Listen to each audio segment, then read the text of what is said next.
The fight to maintain secret ballots continues. It's August 14, 2025, and these are your headlines.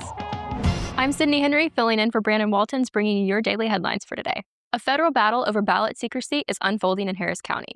The dispute began after Texans discovered that, under certain conditions, public election records could be cross-referenced to match specific voters with their ballots, undermining the promise of a secret vote.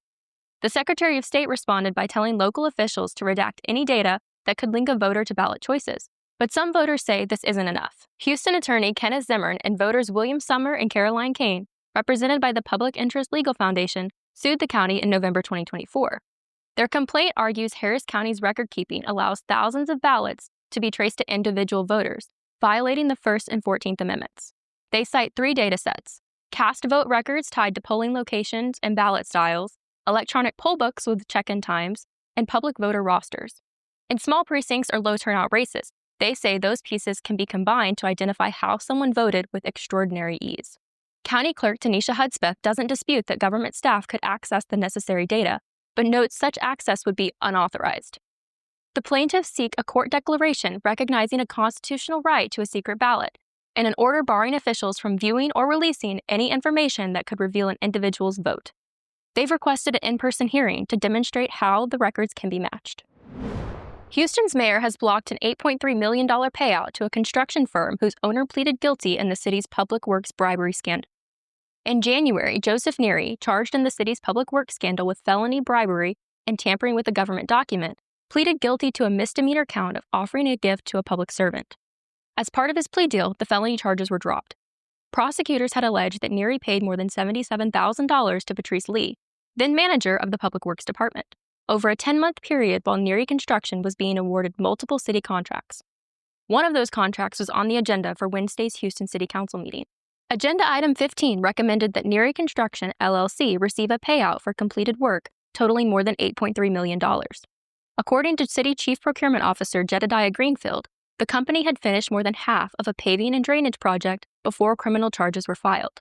The project began in 2021 and concluded in November 2024, ultimately amounting to nearly $8.4 million. Mayor John Whitmire made it clear during the meeting that he would not support issuing the payment. Neary Construction is now barred from holding any city contract for the next 5 years. The Public Works Director clarified that while a clerical error in the finance department made it appear there was still an active contract, the company's debarment remains in effect. In court last month, Neary petitioned for early termination of his deferred adjudication, currently scheduled to last until January 2027, but no change has been made. Howdy folks, it's Chris Salcedo from the Salcedo Storm podcast. You might know me from my TV show on Newsmax or my radio show on AM 700 KSEV in Houston.